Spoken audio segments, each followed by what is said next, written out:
Good afternoon, everyone. Absolutely. Hello. Hello. Hey. Hello. Please. Got a new suit, eh? You're spending the money on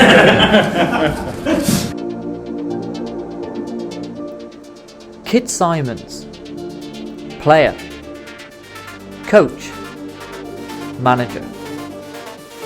In this episode of the TTM Podcast, we bring you the story of Premier League player Kit Symons' career. Formerly of Portsmouth, Manchester City, Crystal Palace, and most notably Fulham. We also tell the story of his career in coaching. From being the caretaker boss at Crystal Palace, moving on to take the top job at Fulham, Colchester, assistant manager of Wales via Sunderland, ending up, in all places, China. With incredible insights and stories from his illustrious career, the TTM Podcast are proud to give you Kit Symons, My Life in Football.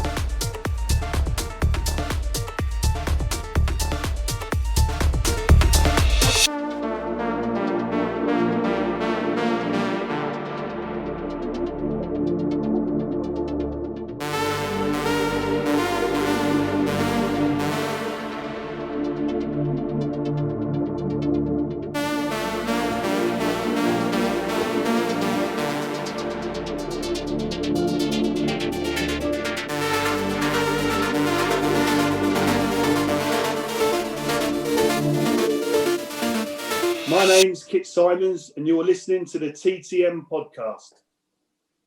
Hello and welcome to this episode of the TTM Podcast, where tonight we're joined by Kit Symons, who used to play for Manchester City, Portsmouth, Fulham, and also a spectacular career with Wales. Kit, how are you doing? Very good, thank you. Excellent. It's absolutely fantastic to have you on our podcast. Just for the listeners, we're going to go through Kit's career and his life in football, which is a really interesting story. We thank you for giving us the time of day, which we really appreciate. James, do you want to kick us off with Portsmouth? Yeah, so Kit, you started your career as a youth team player at Portsmouth. Come through the ranks there. Would it have been Jim Smith that brought you through for your first team debut? No, it wasn't. No, I signed schoolboy forms initially at Portsmouth with Alan Ball. Okay. Was a youth team coach and then took over from Bobby Campbell's first team manager. And then I signed a YTS when Bawley was the manager, first team manager then. And he actually gave me my league debut. Was his last game in charge, actually. We lost 2-1 away to Leicester and he got sacked the following day. So, he gave me my debut ball at Portsmouth and then obviously signed me for Man City 8 years later on. Yeah, I was going to say that wasn't the last time you came across Alan Ball, was it? No, that's right. Yeah, like I say, he then became my manager at Manchester City. So a few years after. So, our paths crossed a fair bit. In terms of Alan Ball, obviously World Cup winner with England in 1966, hugely respected figure, especially in the English game. What was he like to work for, Kit? Well, firstly, obviously I came across him when I was a kid in Basingstoke. I'd signed schoolboy forms. And he'd come, so I was brought up went to school in Basingstoke, and Portsmouth had a centre of excellence there. And Bawley would come down regularly to take the training on a Wednesday night, and for us, young kids to have Alan Ball, like I say, World Cup winner, taking us training, and he wasn't sort of going through the motions either. He was just so enthusiastic about football, and I don't think it mattered whether he was training 11, 12-year-olds or senior players. He just had this huge enthusiasm for football, and so for me, as my first sort of senior person to coach me was absolutely incredible, and it was I was very lucky in that respect. And then, like I say, he then signed me on pro a few years later, gave me my league debut, and then ended up signing me at Man City as well. Yeah, I mean, the signing at Man City was obviously a seven-figure sum back in them days as well, which is quite a significant amount of money, a massive amount of faith shown in you, to be fair. In terms of your career at Portsmouth, just to finish off on that, what are your fondest memories of putting on a Portsmouth shirt? Like I said, I was there for 8 years, from leaving school, doing like a YTS program, and then signing pro. I had some brilliant times. Sort of it was brilliant, and I really enjoyed it. But we sort of just missed out on a few occasions. We got to the FA Cup semi-final, where we lost to Liverpool. After a replay, we drew 1-1 at Highbury, and then drew 0-0 then at Villa Park, and went to penalties, and we lost on pens. Just missed out on promotion. I remember we finished level on points with West Ham one year, who got the second spot, and we missed out by, I think, 1 goal to West Ham. And then we finished 12 points ahead of Leicester, who we lost to then in the playoffs. We finished third, they were sixth, and we lost to them in the playoffs. So we had some great times, but never really quite actually won anything or achieved anything in as much as a promotion or getting to the cup final or anything like that. But brilliant times. It was a wonderful club. And still one of my favourite memories in football was walking out before the semi-final at Highbury, and all the Pompey fans throwing the ticker tape up in the air. It was just one of those most incredible experiences ever. Was Man with a Bell there in those days? Yeah, Johnny Westwood was there all the way through. Yeah, he's I know him quite well, actually, John. He's a real top fella, and yeah, been going and ringing his bell since I can remember. That's for sure. He owns a bookshop, doesn't he, Kit? He does, yeah. Yeah, yeah. It's every time you watch Portsmouth on the TV, all you hear is a ding, ding, ding, ding, ding. Every time. This guy is absolutely famous within the footballing circle of England, no doubt. Am I right in saying that Jim Smith managed you for a bit of Portsmouth as well? No, Jimmy. So I was, Borley signed me. Then we had John Gregory took over, Frank Burrows, and I was sort of like played the odd game here and there. Yeah. And then Jim came in, and I played every game. That first season that Jim came in, I was ever present in the first team that year, and got player of the season. And Jim was an incredible manager and an incredible person as well. Top fella, and everyone sees him as this real character, which he certainly was. But there was a lot more to him than just being a character and a personality. He had a really good football knowledge and football brain as well. I always remember Jim from his time at Derby. Derby, that's what I was going to say. Back when I was a kid, he was always the man at Derby, wasn't he? So you get the move to Man City. Is there any truth? I heard a little anecdote from yourself about your agent when you were going to go to Man City, and he promised you if you made the move to a top club in England, he would get you an England cap. And at that point, you'd already had 15 caps for Wales. No. This was this wasn't my agent. This was when Jim got sacked at Portsmouth. Terry Fenwick took over as manager. Yeah. Whose agent was Eric Hall. So that was my time. When Jim got sacked, I was going to go then. I'd made my mind. There's quite a lot of interest from other clubs leading up to that. But I was quite happy there all the time Jim was there. But when Jim got sacked, and I felt harshly sacked as well, to be honest, I decided to go anyway. So we played Millwall on a Tuesday night at Fratton Park, and after the game, Terry Fenwick said, "Listen, Eric Hall's here. He wants to have a chat with you. Would you talk to him?" I said, "Yeah, no problem." So took him into the executive lounge, which I knew would be packed full of people. Everyone's looking over, Kit Symons is talking to Eric Hall. And he basically he said, I can, he'll sort of like pretty much guarantee me an England cap. But as you say, I've played 15 times for Wales already, so that was never quite going to happen. But it was one of those funny things that happen in football from time to time. Madness. I mean, it won't be probably the first or the last agent to bullshit a player. Well, listen, there's an element of that in the game, that's for sure. Always was and always will be, but listen, that's part of it. Yeah. So you arrive at Main Road, massive club in English football, Manchester City. Obviously, even before the money, they were a big club anyway. I would definitely say a top 15, I would argue, in the English game, no doubt about it. Massive pedigree in our country. The players that you played with there, King Clancy. I mean, James, you can reel off some names, can't you? You've some world. The team you had the first year you went to Man City, kit, I was actually quite impressed. I remember that side when I was younger, but at that age probably didn't really respect these players as much. I mean, I'm looking through it last night. Niall Quinn, Nigel Clough, Keith Curl, Peter Beagrie, Uwe Rosler, King Clancy, Lomas, Summerby. Yeah, that's a hell of a team. It was, yeah. Gary Flitcroft was in there that first season as well to throw in. He was a really good player, Flitty. I mean, quite a few of them were injured for a lot. Pete Beagrie was injured the whole time. He didn't play at all that first season. Right. There's a lot of good players there.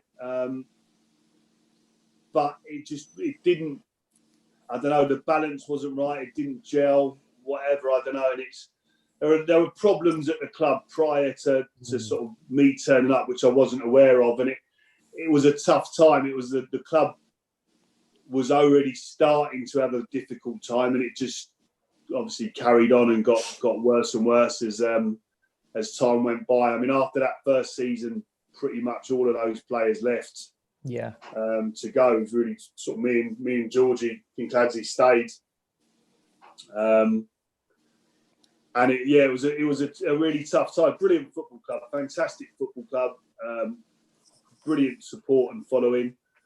And that's part of the reason I'm so pleased to see them being so successful now. Obviously, there's this influx of money, but you know, City they've got proper fans, and these fans were turning up when we were crap. Let's get it right. Yeah. And in great numbers, and it almost became like a cult thing. They either wanted us to be really good or really crap, and it was. Unfortunately, we were really crap when I was there for a lot of it. Yeah.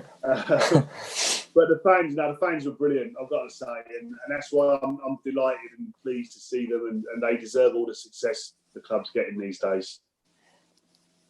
No, absolutely. I think the holy grail for that football club is the Champions League. There's no two ways about it. And I think that's why obviously Pep was brought into the football club, was to secure the holy grail of club football in the Champions League.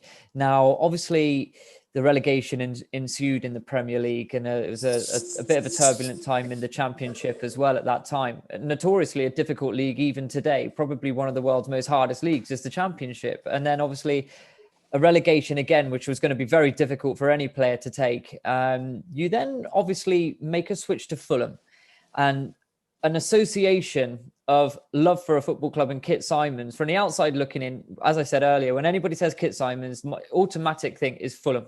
It may not be for yourself. You may have an affiliation with another club, but to the bigger football community, it would be Fulham alongside Chris Coleman. And I remember Keegan coming in. As I said, as a Walsall fan, that Fulham team were unbelievable. I remember them knocking out Aston Villa when they were top of the Premier League in the FA Cup. That was a big victory. I remember listening to that in the car on the way back with my dad after a game that we'd been to watch. I think, Christ, they've just knocked out Aston Villa now.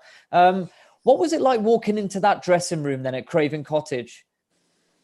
Well, it's just a little bit of background to it. So what happened? Yeah. We got relegated, like you say, at Man City, and I'd been offered a new contract.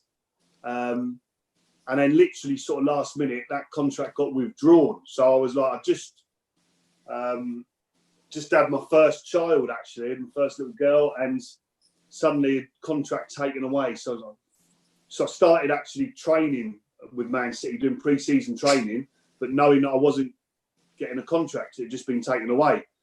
I spoke to a club in the Championship, but then Chris Coleman phoned me up, who obviously I played for Wales with at under 17s, under 21s, and in the full side. Just saying, listen, mate, you know, I'm at Fulham, as you know. He said, I'm just here with Kevin Keegan. Get yourself down. Something big's happening here, I promise you. And then he passed the phone over to Kevin, who, and I said, listen, I've already spoken to a club in the Championship, which is a league higher than Fulham at the time. They'd offered me a deal, and it was a good one. And Kevin said, listen, just promise me, just come and talk to me. Just come down here and see us before you actually sign. So out of respect, because it was Kevin Keegan, I said, okay. So I went down, met with Kevin, walked around the cottage and ran the training ground, which is they train at Bank of England training grounds in Richmond Park at the time. And Kevin just sold me this sort of dream. He said, "Listen, I guarantee you, we will be in the Premier League in 5 years." And you're looking around, and Craven Cottage is a little tiny ground, and the training ground, like I say, Bank of England wasn't even theirs. And you're thinking, really? But you knew obviously it was Alpha had money there. Yeah. And it was a small club. Fulham is quite a small club, really, but it was so well run. There's a guy called Neil Rodford was the CEO at the time, who was just really very, very professional. Just the way the club was being run, and Kevin at the helm, and then Mohammed Al Fayed sort of holding the purse strings. It just felt really, really good. And so I ended up signing for Fulham, a league lower and for less money than the other club that I was going to sign for, because it just felt right. And, it turned out to be a good decision. Would Ray Wilkins have been there then, Kit? No, Ray had just gone. I mean, Ray was someone I knew very well over the years anyway, but Ray had just left Fulham at that time. So I think when they first went in there, Ray was the manager and Kevin was sort of like director of football. Yeah. But then Ray went and Kevin took over as the out-and-out manager. That's when I came in then, the start of that season. I mean, that just walking into that dressing room, I mean, going to reel off a load of players again. But the team you had that season, if you were to put an equivalent team together of this today in League One, for example, I mean, Mike Taylor, Philippe Albert on loan, Chris Coleman, Rufus Brevitt, Sean Davis, a young Sean Davis, John Solaco, Barry Hales, Jeff Horsfield, Paul Pescasolido, Steve Finnan, Peter Beardsley, who you played with at City as well. I mean, that is some team for that league. No, that's right. It was, I mean, to be fair, like a few of them, like Peter Beardsley came in on loan sort of later on. Philippe Albert came in a bit later on loan. Jeff Horsfield we signed when I was there. Sort of Barry Hales sort of came a bit as well, but certainly Pesh and Cookie, Chris Coleman and people like that. It was Rufus. It was a really strong, solid League One team. Do you know what I mean? It was too good for League One. At least we won League One. I wouldn't say at a canter, because a lot of the games, to be honest, although it was, Kevin's known for his free-flowing football and attacking football. Yeah. He had Frank Sibley as a coach with him, who did a load of work, Frank, we quite often played a back three or sometimes a back four, but certainly with the defenders. Frank did a load of work with us, a load of attacking set pieces. And we ended up, I think we had a record number of clean sheets that year. And then I scored 11 goals. I think Chris scored 8 or something, 7 or 8. And Simon Morgan got 6. So from the 3 centre-halves, we got a real good tally of goals and a record number of clean sheets. So as much as Kevin was brilliant and did a load of work, Frank Sibley deserves a lot of the credit for that as well, in my opinion, and worked tirelessly with us on the training ground. So a lot of it was scruffy, horrible 1-0 wins away from home in tough places. Like I remember that Preston, who were a really good side then. It was a tough place to go, and we beat them 1-0. We won 1-0 away at Stoke in the midweek game where I scored.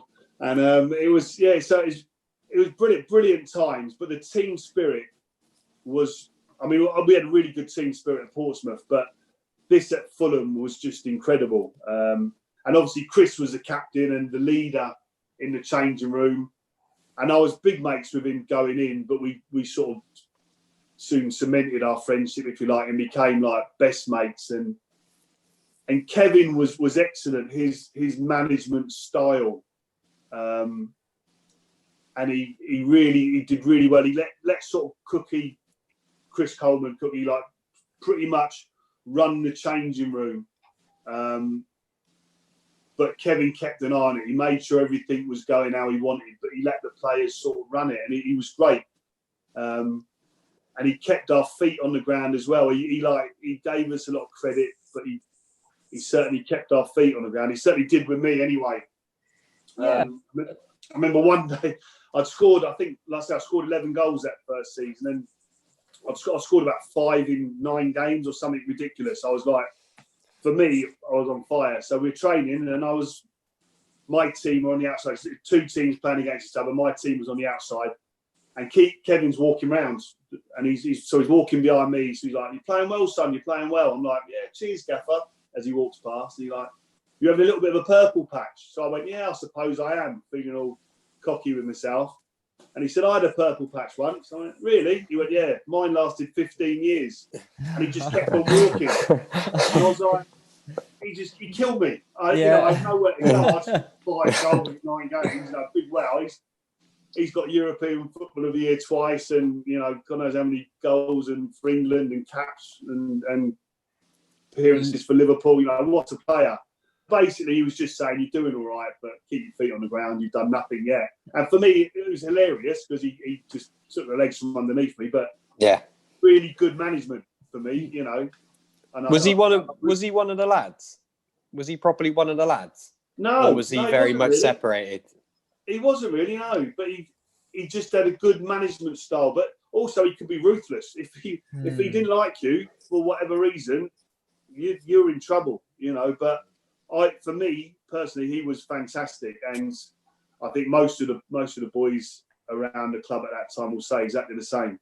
Yeah, he comes across as someone who will give you the time of day. I watched a really good interview about Niall Ranger, the ex-Newcastle United striker, and obviously Kevin Keegan was the man who brought him through. Now, he gave a lot of faith in Niall, and then Niall, obviously, as we all know, let that go. And then, like you say there, when Kevin Keegan needs to be firm, he will. And, we threw the book at him, and probably rightly so. For a manager of Kevin Keegan, as a player, surely you were bouncing going into work every day. I mean, a hero, England legend via Hamburg. In fact, I think what that team did was Man City was surely the favourites going into that season. And as I say, I remember that season very well myself because they finished 3rd, and they can never forget that because Walsall finished 2nd. I'll never forget that. We did on a shoestring as well. So obviously Fulham, you get promoted. Kevin Keegan obviously has got a decision to make. He's running the England team at the exact same time as doing the Fulham job, which was obviously very interested in itself. I don't think we've ever seen it since. Jean Tigana then comes in, world famous for the cocktail stick in his mouth. What was he like to work under, Jean Tigana? He was brilliant. He completely. I mean, we had obviously Kevin. It was actually he got announced as the England manager. I think the day before our last game of the season, we played Preston at home. We'd already won the league and been promoted and everything. And he got announced then. But Paul Bracewell took over for the following season. And then Tigana came in at the end of that season and just completely changed everything that we'd ever done. The way we trained, the way we sort of lived our lives, if you like, the diet side of things. And the way we played, and he completely changed it. It was a big shock to the system to start with, but it was incredible. I mean, also, we had some good players still there, some very good players still there, but then he brought in some excellent players as well. People like John Collins, obviously vastly experienced. Yeah.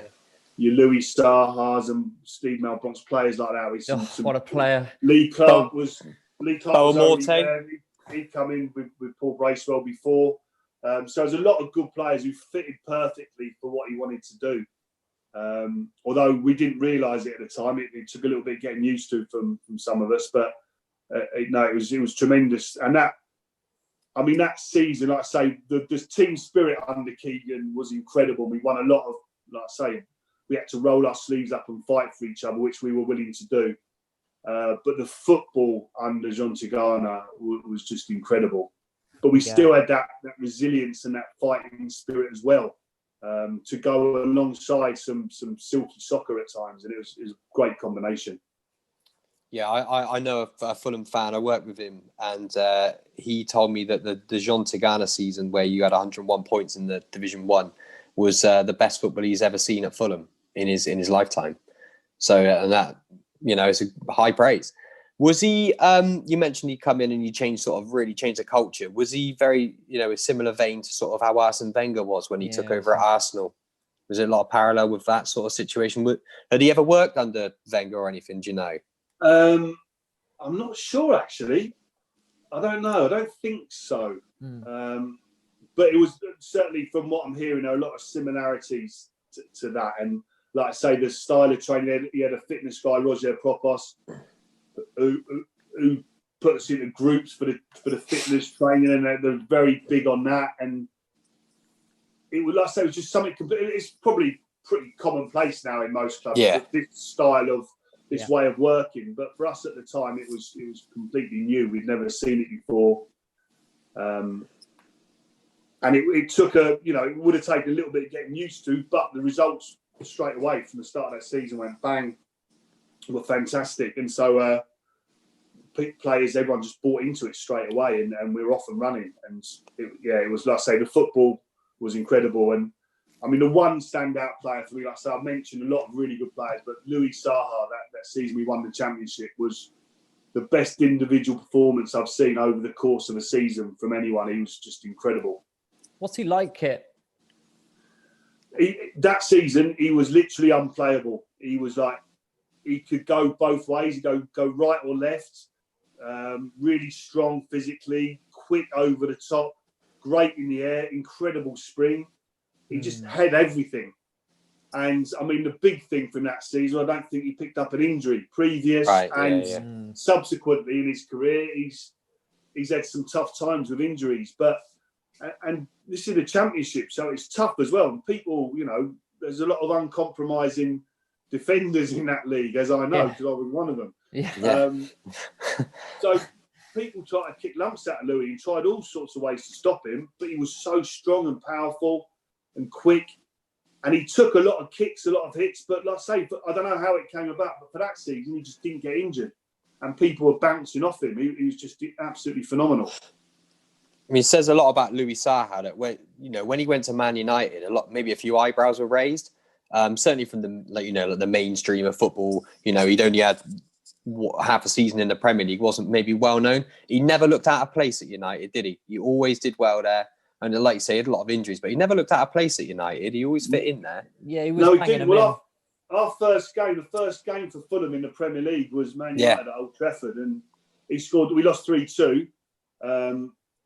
Bit of a moody free kick by Beckham right at the end, but he scored 2. Louis Saha. I think Gary Neville played centre half that day, and Louis Saha just ripped him, absolutely ripped him, and he was brilliant. So I think Sir Alex knows the player when he sees one, and he saw a really good Louis Saha on that day, and thought, I remember it.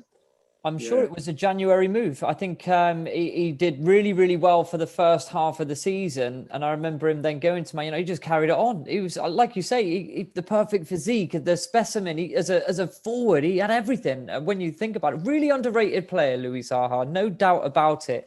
Now, obviously, you personally stayed in the Championship. Is that correct? You didn't go up with Fulham. No, I went up with Fulham. I played a few games in the Premier League, but I wasn't playing week in, week out. I was on the bench a lot of the time, and it was a stage in my career I wanted to be playing week in, week out. So my last game for Fulham was Arsenal at Craven Cottage, and they, I think we were drawing 1-1, and then they bought Bergkamp and Wiltord on as subs. So that's fucking cheating, isn't it? So I decided this wasn't for me. So I went to the Championship after that with Palace. No, fair enough. So I wasn't playing every week, and I was on to Ghana all the time. I said, listen, I signed for a free transfer. I was on modest wages. I've helped the club with 2 promotions. Just let me go. But I think he wanted, because like I say, the spirit was so strong, so good at Fulham. He wanted me to stay and just be sort of like a squad player, but I was desperate to play. And as much as I got his point of view, he wanted, a bit of harmony in the whole squad and things like that. But I couldn't. I didn't want to stay and not play. I needed to get out and play. So I went to Crystal Palace. Who would have been the manager at Palace at that time? Was it Bruce?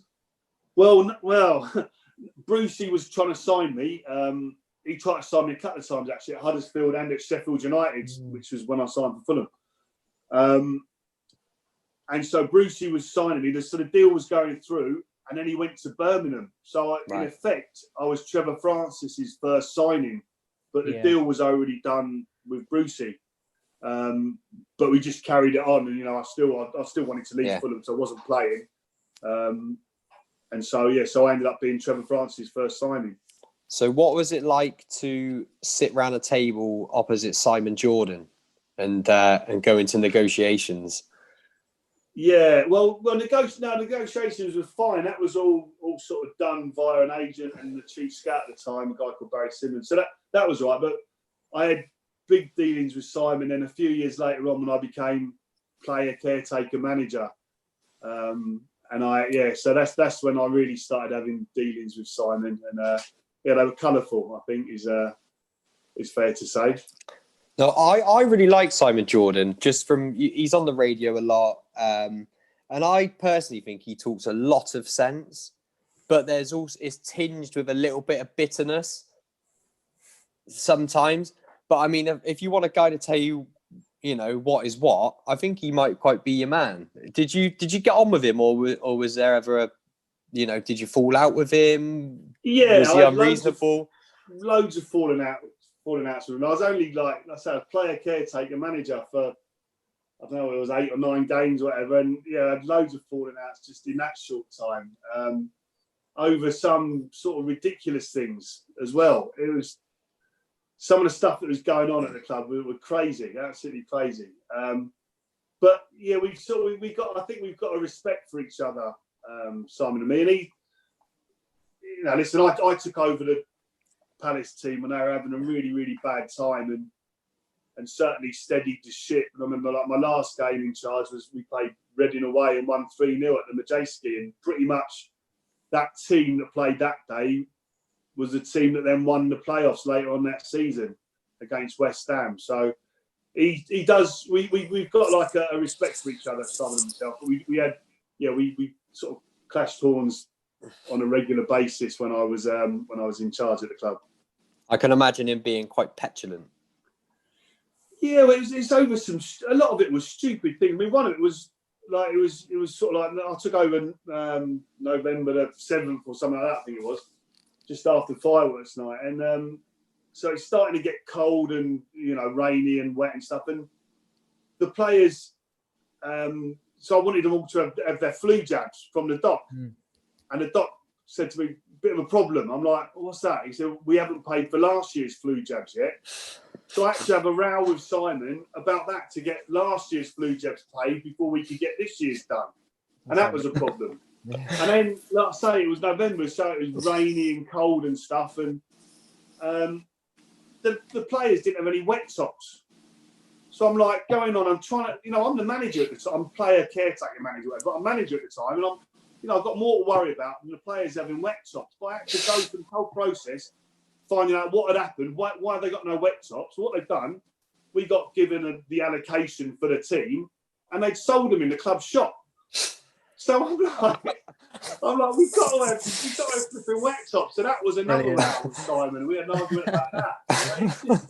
So it's things like this. It was like, it's sort of, I can understand funny now thinking about it, but I'm still a player, obviously, and I'm trying to cut my teeth in management.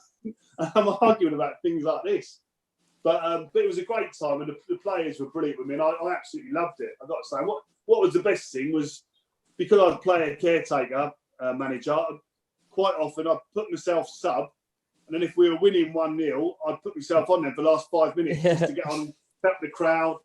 Unfortunately, I wasn't on win bonus or anything like that, but I used to he wouldn't have paid it, Kit. He wouldn't have paid it. I know, probably not. But it worked brilliant. And every time I did it, like Stuart Gray came in to help me. He's a brilliant. Stuart was a brilliant coach, really good coach, and a top fella. So Stuart would go, put yourself on. And I remember one time we were beating Coventry at Selhurst, and he's like, put yourself on. I'm like, no, we're doing all right. And I didn't put myself on, and then they equalised last couple of minutes. So I was kicking myself. So it could have been an extra 2 points, which, who knows, could have made the world of difference. But there we go. Because obviously, before we move on to Colchester, I believe obviously it was Crystal Palace under-23s manager as well. So how did the caretaker manager thing end, and then obviously transition into going into that under-23? Well, again, another one with Simon. So when I took the job on, I said, it's the one thing, Simon, I want you to tell me to my face first if someone else comes in and I'm not going to get the job. Yeah. He went, yeah, I promise you, no problem. So, like I say, results have gone quite well. You know, we didn't have a clean sheet all season before I took over. I think we had 3 or 4 clean sheets, picked up a few wins, and it was going okay. So results were doing well. Players were in good shape and good form. Then I get a phone call from my solicitor who had a boy at Oldham. So he phoned me, actually, listen, I've got to tell you. So Ian, this was on the Thursday, said Ian Dowie's spoken to the players at Oldham to say, thanks for your efforts, but I'm going to Crystal Palace. And then I get a phone call from a guy from Reuters, the news agency, just saying, listen, we've had reports that Ian Dowie's coming in as Crystal Palace manager. Do you want to comment? I said, well, it can't be true because my chairman's promised me I'll be the first to know. And the guy's like, I didn't know what to say. So obviously I knew what was going on. So I phoned Simon up. I said, listen, I've had these 2 phone calls today. You promised me I'll be the first to know. Has Ian Dowie signed for, is Ian Dowie the next manager? No, he's not. I hate the press, they're parasites and all this. No, Ian Dowie's not. And he's slamming the phone down. So obviously then the next day, it's all over the ticker tape on Sky. I'm like, he won't return any of my calls now. So I'm taking training. Me and Stuart Bray, we're like, what's going on? Are we taking a team on Saturday? We've got Reading live on Sky. Are we taking a team or not? I don't know. And I didn't know. No one would answer my calls. I couldn't get hold of Simon. So I said to Stuart, you've got to just turn up as if normal. So get to the hotel, and then the guy from Sky turns up, and he's like, you know, you talk to him before to sort of give them the team on the QT so they can get their graphics right. Yeah. So talking to him, and he's like, no, definitely Dowie's got it. I said, well, I've sort of gathered that, but no one from the club's spoken to me. He's like, oh, it's a disgrace. It's a disgrace. I said, didn't tell me about it. So then we're in the changing rooms now at the Majeski, and players are getting changed. I've named the team, done a team talk, and it's a bit embarrassing because obviously all the boys know what's going on as well, same as me. And then they're just getting ready to go out for the warm-up, and then Simon walks in and said, can I have a quick word? I'm like, yeah, I think you better add. Yeah. And so we end up going outside into the tunnel, which again, because it's a Sky game, this is all filmed. We're standing having a discussion in the tunnel. And he says, I think now's the right time to tell you that that Ian Dowie's coming in as Crystal Palace manager after this game. I'm like, no, Thursday night was the time to tell me that when I phoned you up. Yeah. And you lied to me. He said, I didn't lie. He said he hadn't officially signed the contract at that stage. So I'm like, yeah, all right, whatever. Yeah. So it was a bit of a fob off. So I wasn't very happy about the way it went. And we had a bit of an argument in the tunnel, which, like I say, was all filmed on Sky. But then the boys went out and smashed Reading 3-0 and were absolutely brilliant. So at least I went out with a bang, I suppose. Did you tell them before they went out onto the pitch after that conversation with Simon in the tunnel? Did you then go into the dressing room and let them know? Or no, like I said, they all knew anyway. The fact he came in and we went out, so it was obvious and they all knew. Like I said, it was all over the ticker tape on Sky on the Friday night what was happening. So it was a bit shoddy, I think, and I deserve better than that, especially as I've done a good job. And then one of the reasons, so he gave me a couple of reasons why I never got the job. And I said, well, it's not results, is it? And he went, oh, no, results have been really good. Performances have been good. Oh, yeah, there you go then. But anyway, so then on the Monday morning, Ian Dowie came in as Crystal Palace manager. I know Downer for years. We play against each other, and I knew him socially a little bit as well. So he called me in and just said, listen, we know each other. There's not going to be a problem. We'll just get on. And I went back to being a player for about 4 or 5 days. And he tried to get the person he wanted in as assistant, who then wouldn't come for whatever reason. So he came back to me and called me and said, listen, would you stay on as player assistant manager now? I went, yeah, fine. So I did that. And he said, I'll be straight with you. He said, I'll have to cut back your playing, probably. But I'm like, yeah, okay. So I did that. And then we got to the playoffs, beat West Ham in the final, got promoted to the Premier League. Then my playing contract ran out. So Dowie said that he wanted me to stay on as assistant manager, but I'd have to give up playing. So I was 33 and I had a bad hip injury as well when I was at Palace. And I was struggling, to be honest. So I could have gone on and played another couple of seasons, maybe Championship still or League One. but I had the offer to be, and I was struggling with my hip, like I say, and the offer to be assistant manager in the Premier League at 33. So I thought, no, it's too good an opportunity to turn down. So, fair play I did to that. him. Yeah, so at what point did you decide that you wanted to go into coaching? So at what stage in your career did you start thinking I'm going to start preparing for after my playing career? Well, like I said, because of the way it happened, I've been looking at it from sort of early 30s, 31, 32. I've been thinking about, when you finish playing, and I wanted to stay in football because that's all I know and that's what I love. So I wanted, I was thinking like the agency side, media side, or coaching. And I was quite open and happy to, with all three of those options. And then, like I say, it came out of nowhere. This literally, I was just a player at Palace. In fact, I didn't even play. We lost 5-0 to Wigan on the Saturday, away to Wigan, and I was sub. And so I came in training that Monday morning, like fuming because we'd been smashed. I was sub and didn't play. And then Simon just called me in and said he'd sacked Steve Kember and Terry Bullivant, and he wanted me to take over. So it came out of nowhere. I wasn't expecting it. I'd just started the first of my coaching badges, but I was like literally just on the ladder with that. So I wasn't fully qualified by any stretch of the imagination, and basically had to blag it, which I did. Yeah, I mean, I went to watch England against Northern Ireland at Old Trafford a fair few years ago when we were on our tour of the country, and I actually got Ian Dowie's autograph. I saw him in the concourse underneath. Really big guy. He surprised me. He's bigger than what he looks like on TV. And I said, "Hi, Ian, can I get your autograph?" And he goes, "Yeah, sure." He was quite firm the way he was as a man. But I thought, Christ, he was quite big, actually. He took me by surprise. Got Bobby Robson's autograph that day as well. Brilliant. Yeah. So from there, obviously, Colchester United, completely different change of scenery to your career. You've been in the big league whole career, right front and centre. Colchester United, break it down for us, Kit. How does that happen?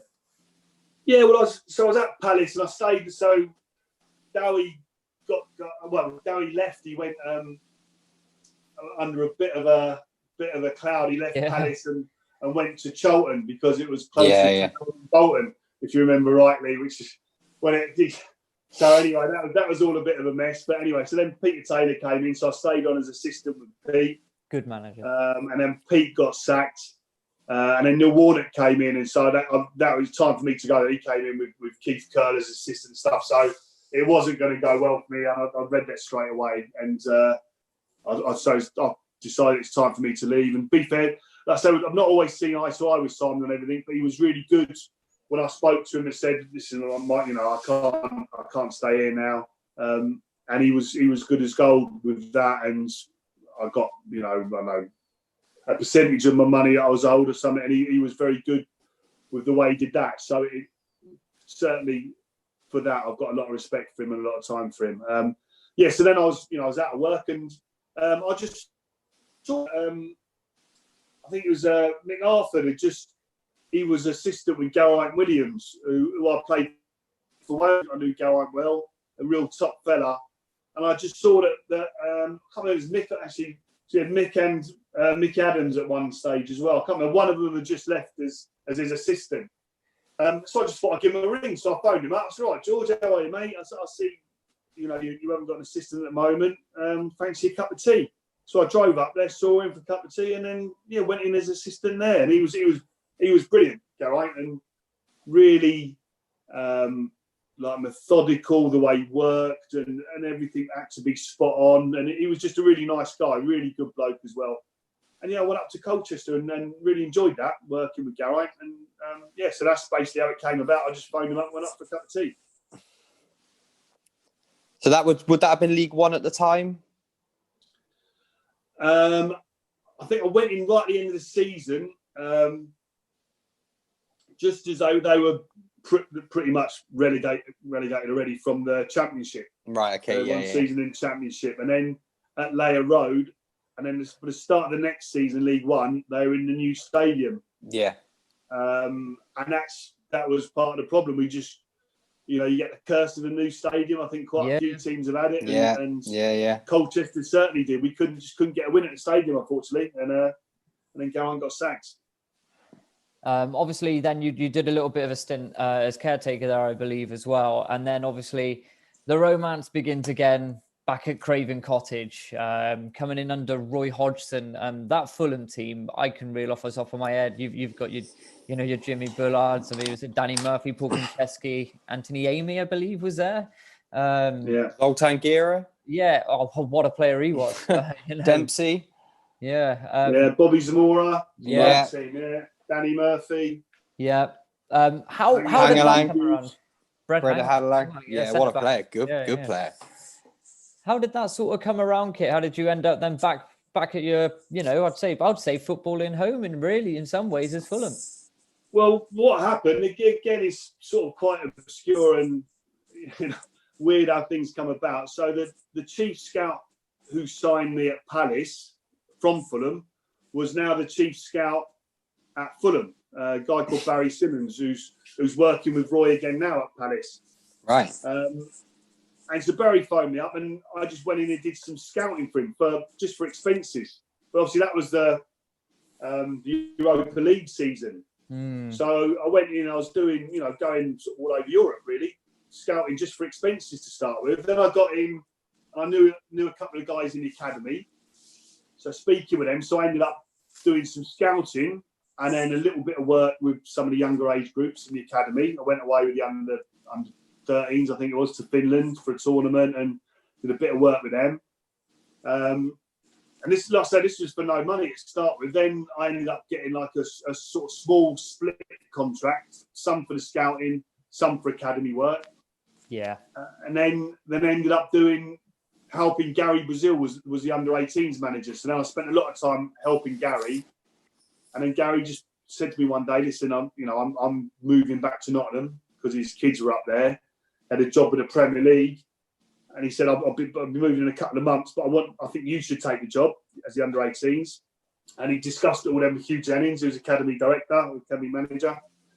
And that's what happened. And then so we did like sort of 2-month transition where Gary sort of stepped back a little bit. Yeah. I stepped up a bit more over that 2 months. And it's quite a seamless exchange, if you like. And I took the under 18s at Fulham then, which was, of all my jobs in football, that's probably the one I've actually got the most enjoyment out of and satisfaction. I've done some brilliant things, obviously at first team level and obviously international stuff, which has been incredible. But for pure enjoyment and satisfaction and thinking you can make a difference, I think the under 18s at Fulham was the most enjoyable. So who would have been in that under 18 side then that has gone on to really have a good career? I know we know Moussa Dembele. Maybe a little bit early for Patrick Roberts. They were a little bit younger. Well, Moussa and Pat the same age, but they were right. Okay. They were a little bit. They were under 16s at that time, so they were with Mark Penbridge in the 16s. Player in his own right. Yeah. But then Moussa came in. So Pat was there. Moussa came in. Was brought in. We had a few players. Boy, Lasse Christensen, who's gone back to Denmark playing now. There are a lot of players who sort of did really well at that youth stage, and then quite a lot of them. Then when I became first team manager, I was able to sort of play them in the first team, quite a few of them. So again, that gave me a lot of satisfaction with that. But the two main ones would be sort of Moussa Dembele and Pat Roberts. Marcus Bettinelli was a little bit older. Marcus, but coming through, obviously I then was able to play him in the first team as well. So yeah, it's a really, really good academy set up at Fulham, and they've started to spend a little bit of money, nothing like your Chelsea and your Man Cities were spending, but they've started to get in a few boys from overseas for a bit of money. Moussa probably being the main one, but that was certainly money well spent on him, as you can see. Oh yeah. Good player. Damn good player. Obviously, am I right in saying that you then obviously get into the Wales setup, but was that alongside Fulham at the same time? Yeah, well, I was doing the under 18s at Fulham at the time, and Chris phoned me up and just said, "Listen, I've been offered the Welsh job," and And I knew all the people there. Chris didn't know anyone or many people there in the setup at the time, but I knew all the staff. So I'd done all my courses through the Welsh FA by this time now. And I knew all the people there from the masseurs and that, and the physios. Obviously, Ossian Roberts, I knew because he was technical director, so he was heading up the courses that I was taking as well. So Martin Margetson was a goalkeeping coach I played with at Man City. Ryland Morgan's a fitness coach I knew, and Adam Owen, the two boys who did the fitness, I knew both of them. So I knew everyone. So I said to Chris straight away, I said, mate, you've got brilliant staff. I said, you haven't got to change too much there. And he said, yeah, but I need you to come in. I want you to come in as assistant. So I'm like, oh, okay. I think, doing Fulham under 18s, I didn't think it'd be a problem. I spoke to the club about it, and they were more than happy for me to crack on and do that. And it was, when we first took over, we had some really difficult times because, we'd taken over from Gary Speed, who was our mate.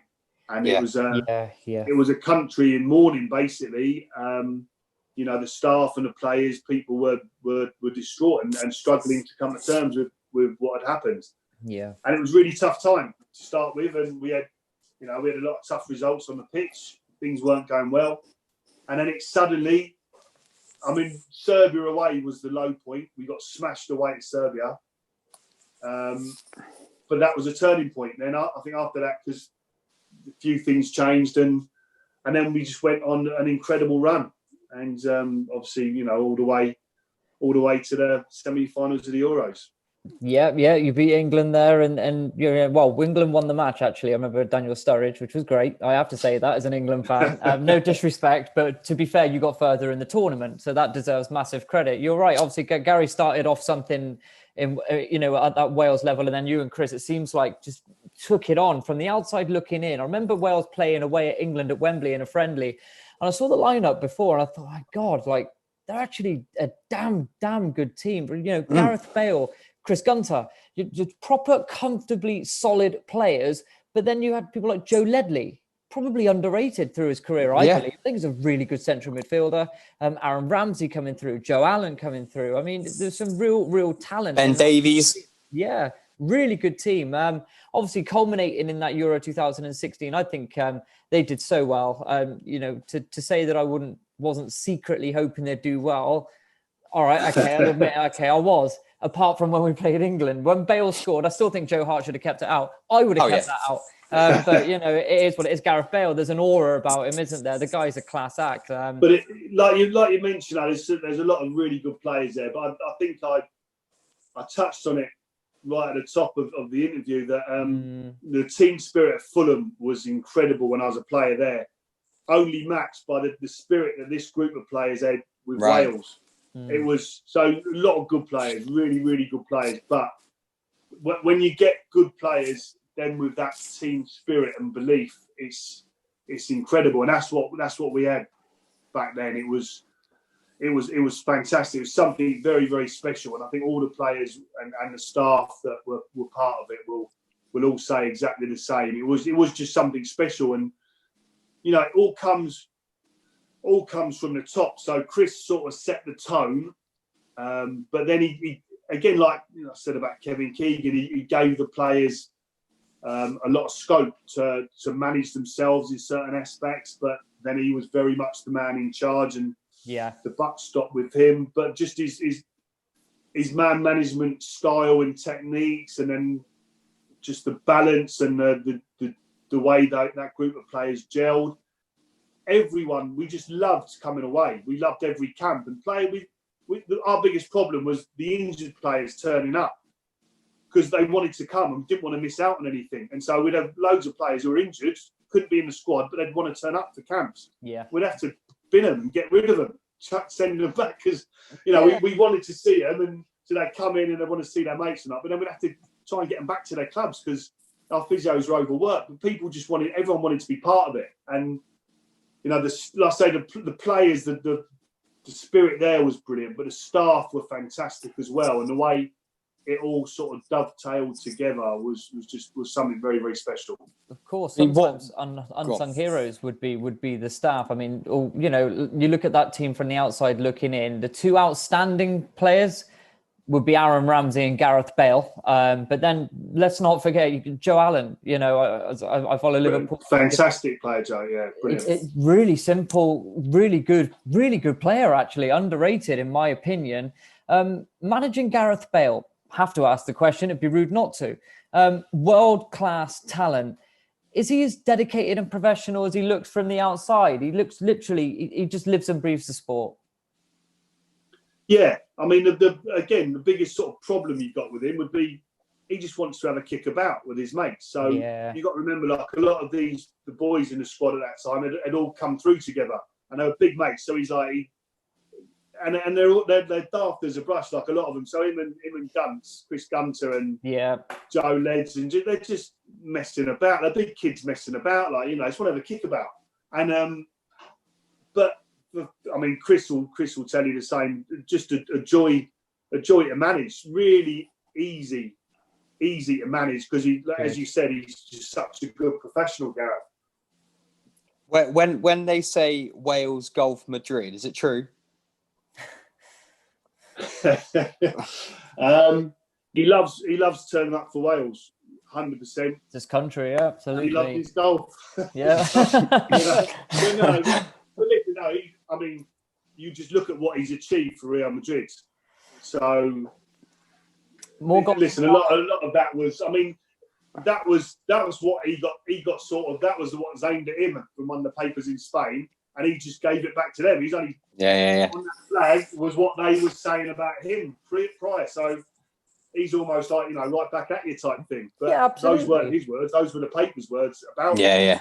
You got to think with Gareth Bale. You got to think, you know, more goals than Ronaldo, more European Cups than Zidane. He's actually achieved more than those players. I struggle to see from the outside. Where did it all go wrong? Why are they not playing? Why was Zidane not playing him? I can't understand it. The Champions League final against Liverpool is a classic example. The week before, Gareth was just coming back from injury, and I remember watching this, and you could tell there was a problem with Zidane because Gareth Bale came on as a substitute, scored 2 goals, and he said, "I'm in the frame, I'm fit, I'm ready to play." Now, any other manager worth his salt would say, "Right, Gareth Bale plays." There's no shoulda, coulda, woulda. He plays. It's as simple as that.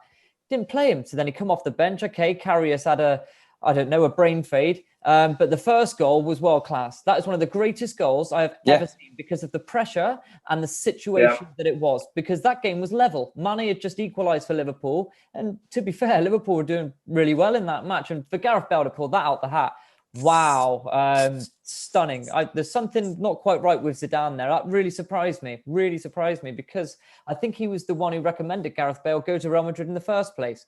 So something's not right. But I mean, back at Tottenham, he's going to be back at a club where he's loved and people put faith and belief in him. And in any job in the world, if your manager shows faith and belief in you, you're going to run through a brick wall for them, surely. So hopefully we get to see the best of a Gareth Bale again. So certainly hope so. Yeah. Moving on from Wales, Kit, obviously incredible times there for yourself and Chris. Sunderland come calling. Did you want to be on the Netflix documentary, or did you genuinely think you could go there and keep them up? Because that was rotten, wasn't it?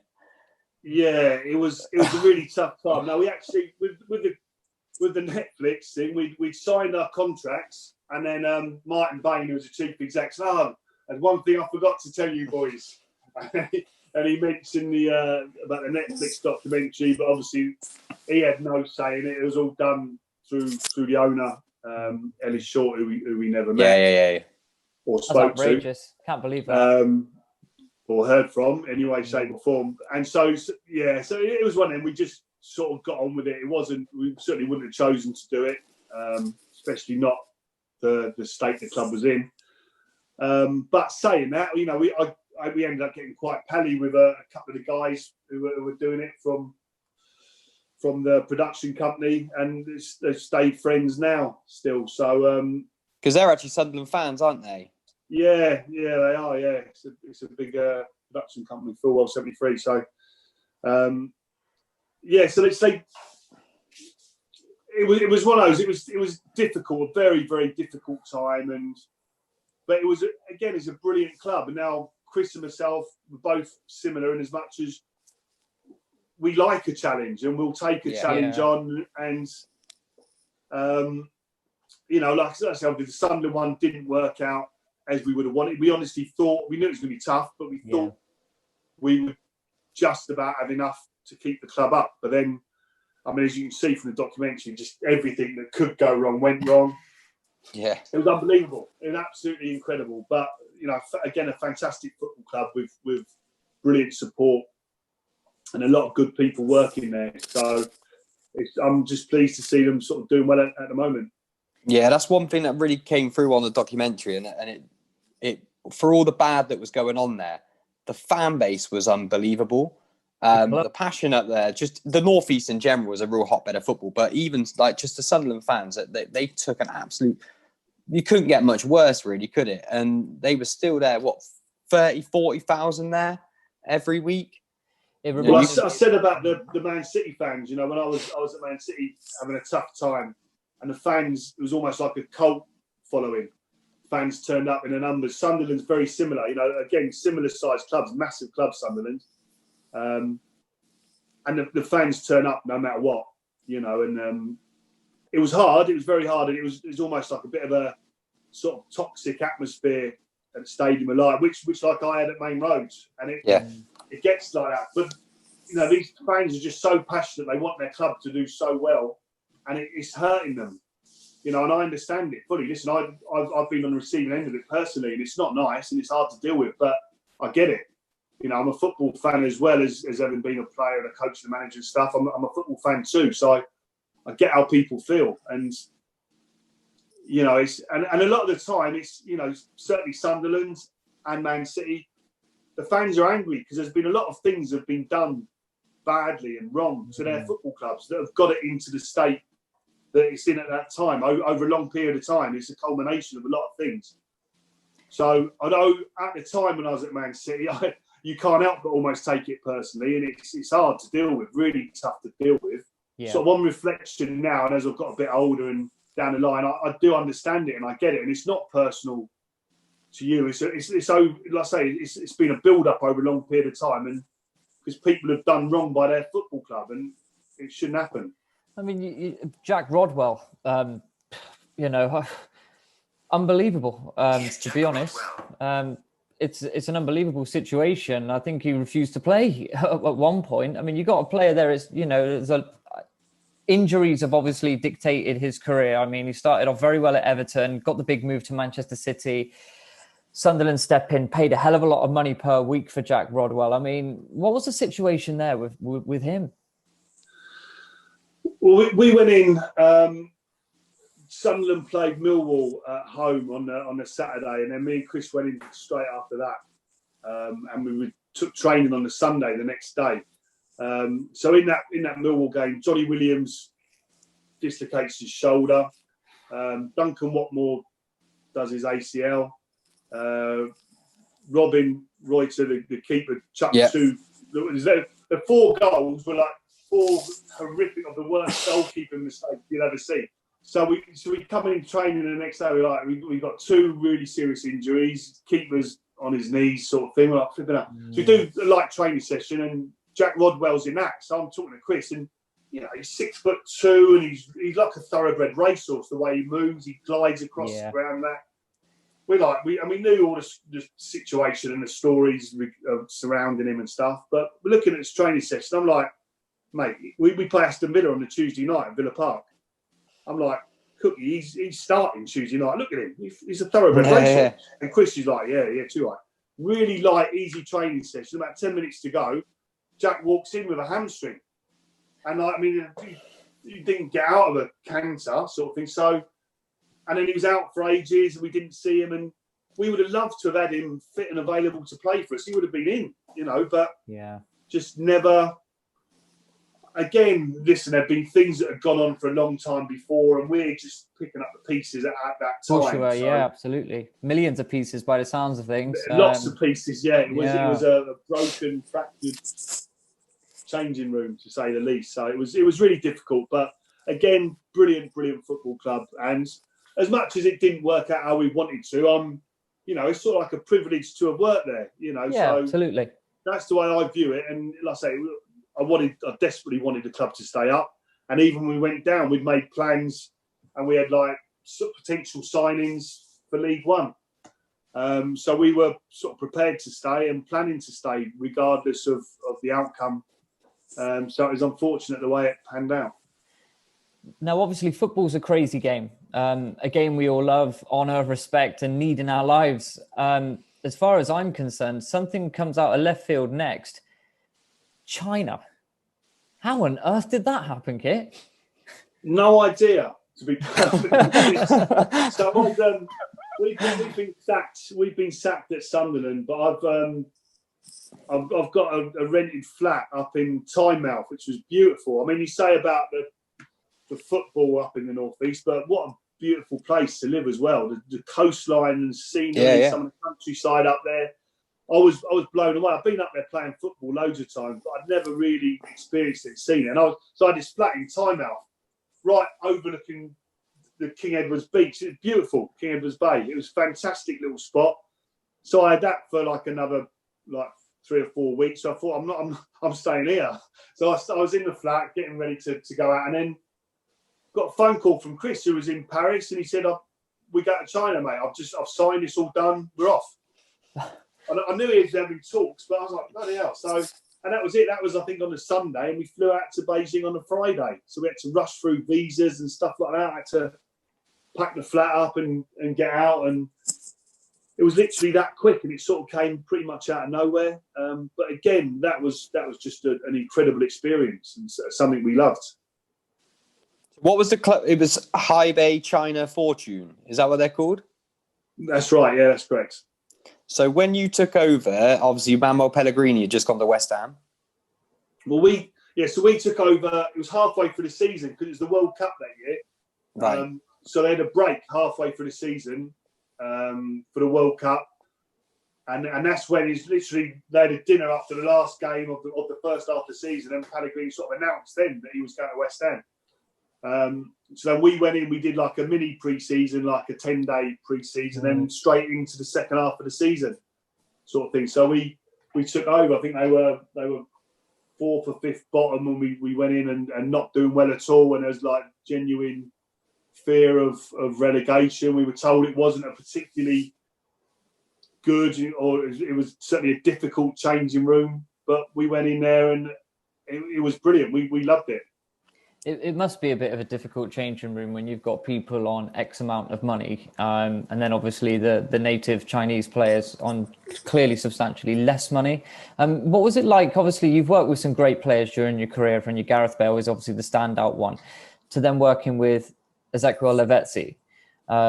What were the main players like to be around in China? Did they act different? Was there big egos there, for instance? Well, when we first walked in, so there was a few problems. So Lavezzi, Pocho, as everyone called him, was struggling with his knee. So we didn't have him a lot, to be perfectly honest. He missed a lot of games with us. Even when he played, he was definitely carrying his knee, and he ended up having an operation at the end of the season. So he wasn't. So he was obviously the highest earner in China. I don't know if he still is, but he certainly was, or he was back then when he first signed, certainly. So he wasn't fully fit, was carrying his injury. But then we had Mascherano was with us as well, but he was obviously away playing for Argentina in the World Cup, so he didn't come in until a bit later. And there had been a problem with Mascherano because he's probably the best pro I've ever worked with out of all of them. But he's really intense. So everything he does, he's got to do it full on. So even the warm up, start the warm up, he's on it right from the very first second. He's got no other way of being. He can't help himself. Yeah, he's such a winner. And quite a few of the Chinese players, it was quite a different sort of approach, and very much more laid back approach. Yeah, and he would get very frustrated. And then he'd get frustrated with them, with himself, and then he'd start trying to do different things in games. I mean, he's one of the best defensive midfield players of all time. Yeah. But he'd start playing as if he was a number 10. And, he's not. And he's not very good when he tries to do that. Yeah. World class. when he does what he's good at. So Chris had this issue to deal with as well, but he called him in. Now, what he is, he's just a brilliant guy, Masha, fantastic fella. And Chris called him in, spoke to him, man to man, and just said, listen, just do your job. You do your job and leave the rest to me. And be fair to the Chinese boys, they completely bought into the way we wanted to work, and it was very different from what they were used to. And they were excellent. And then because they were buying in, working harder and showing a lot more intensity, Masha relaxed and just sort of went back to being the Mascherano we all know, and started doing his job and doing it very, very well. So there were sort of issues and problems, but again, the way Chris is and the way he deals with people and speaks to people, whether you're a Mascherano or one of the young Chinese boys coming through, they knew he was he's the boss, but he's up front, he's honest, he'll tell people straight. And I don't care if you go to China or any other country in the world, or if you're working in League One, if you're up front, honest with people, and they trust you and believe in you, you got a chance. Yeah. So that's interesting you say that about Mascherano, Kit, because there is a perception in football that a lot of these guys that go to China, it's just a big payday. They take their foot off the gas. The standard's easy. They don't really care. And that's interesting that you say that about Mascherano. Would you say that he was maybe a bit of a rarity of sort of the imports with that mentality, or did all of them, were they all playing at full tilt, or were there people over there that you could tell they were going through the motions? No, not really. Certainly, the players that we came across from the other clubs, the foreign players, there were a lot of really, really good players there who were doing well. There's obviously like Hulk and Oscar. Teixeira.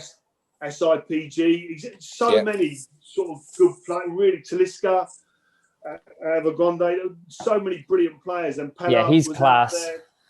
Just a lot of really, really top foreign players, and they all seem to be doing well for their clubs, respective clubs. And every week you're looking at the goals and the assists, and it was generally the foreign players who were scoring and assisting. And that was our big problem. Like, Pocho was injured for a lot of it, so we never had him to score the goals. Masha, as good as he is, he's not, like I say, he's not a number 10. He's a defensive midfield player, so he's not likely to score too many or assist too many.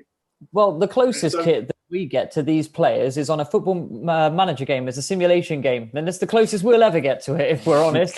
Hernandez is someone you would always... Buy Mascherano, it'd be brilliant for you. Hernandez, what was he like to work with? Was he there at the club when you were there? Midfielder, Hernandez. Yeah. And what an outstanding person as well. Hernandez was brilliant. So he was completely out of the picture when we first... We actually played our first game. Sorry, he played our first game, missed a penalty. We drew 0-0 the first game, and Hernandez missed a penalty. But he hadn't really been in the picture under Pellegrini, and they were looking to get him out. So he missed a penalty. In the second game, he pulled his hamstring. So we're like, flipping out. We're going to be getting him out as well at this rate. He absolutely. Missed the penalty the first game. What's next? He got himself back fit, and then he was brilliant. And he got in towards the end of the season with us and was our best player. Was incredible. Played really, really well, but just also as a guy and a fella. Now he learned Chinese, which not many of the foreign, I don't think any of them learned Chinese, but he made a real strong effort to learn Chinese, and all the local players, all the Chinese players in our club loved him. Absolutely loved him. He just because your Mascherano and your Pochos were international superstars playing at the football club. But Hernandez just wanted to be blending with one of them, one of the local lads. Like he's just such a smashing, wonderful character, but a really, really good player as well. Is he still there, do you know?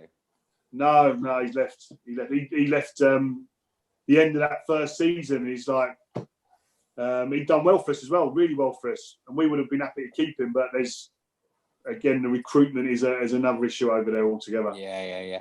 Well, I think the league are going through some potential changes anyway, where they're not allowed to spend maybe as much money as what they've spent previously. So that may have some bearing on it. The one player that I love who plays in China is Teixeira. Very early sign for Liverpool, Brazilian. Yeah. He's a class act.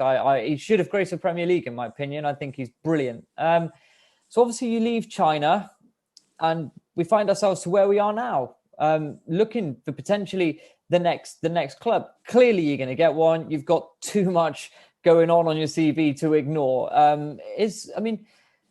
Obviously you're open to working abroad. Would there be any sort of, what's the lowest you'll go, Kit? I mean, in the English football pyramid, would League One be too low, considering you've been at those ultimate highs now in China, working with those caliber of players? No, not again. With Chris and myself, both of us are the same. We love a challenge. So if it was the right opportunity and something we sort of believed in and felt we could go in there and really affect it, I don't know. Basically, we sort of look at each job on its merits, I suppose. You know, I mean, certainly. like I say, League One now, some big clubs, some really big clubs within it. You know, like Sunderland, Portsmouth, there's massive clubs with huge fan bases. Now, obviously, sooner the fans can get back in, the better for all of us. I think we're all in agreement there. Yeah, 100%. But yeah, I mean, sort of League One's now like what the Championship was. There's some really big clubs in there, sort of, you know, sleeping giants, whatever you want to call them, that deserve to be knocking on the door of the Premier League, that own the Championship. And so again, like I say, I think we would just look at each opportunity that arose on its merits. And, you know, ideally you want an ownership who have the same sort of vision as you and you can work with. But listen, football's it's not an ideal world. I've certainly learned that in all my years. Yeah, and absolutely. You know, if you wait for the perfect one, I don't think it'll ever come along. And if it does, you're very, very lucky. You know, sometimes a perfect storm can be created. Like at Wales, for example, everyone looks at the semi-final of the European Championships and how brilliant that was, a team spirit. But we went through some really tough, bad stuff to get there. People forget that quite often. They just see what's happened. Oh, that's brilliant. They're so lucky walking into that. Well, that's what you see there was not what we walked into. It was like I say, as I said before, it was a country in mourning, basically. And it was very different. So, people, generally when things are going really, really well, it's because of a lot of hard work that's been done over months, probably years leading up to it. And you're seeing just bearing the fruits of that there and then. And sometimes it's not even the people, you know, who started the ball rolling who get to reap those rewards. But yeah, that's how it is. That's football at the end of the day, isn't it? That's exactly. You know. Before we sort of wrap it up, I've got one question for you. Who do you think is the greatest football personality that you've ever known in the game, that you've worked with? Oh, blimey. Personality. I mean, Jim, going back again to Jim Smith, I made the point of stressing that he was a lot more than just a personality in that, but he did have an incredible personality. And there's so many like Jim stories that when we all went to his funeral not so long ago, and we got together that sort of semi-final team, and Neil Sillett, who's a physio, they're really close with Jim. We all got together. We just reading off all the Jimmy stories, and there's so many of them, and they're so funny. He was just such a character, but a real football person. But like I say, I wanted to stress that he was a lot more than just that as well. Tactically, he was actually very, very good, and his sort of knowledge of the game and his knowledge of players was. He couldn't say the names of the players, but his actual knowledge on them was fantastic. He'd always get their names wrong. And he used to have us in hysterics. I remember I was at Portsmouth, we played Man United away, and he's like, the big French guy up front, Cantona. So he's on about him. And he's going, and then the boy on the wing, fucking quick, the fucking Russian. Konchesky. He wasn't even Russian, but that was Jimmy Phil. Yeah, superstar.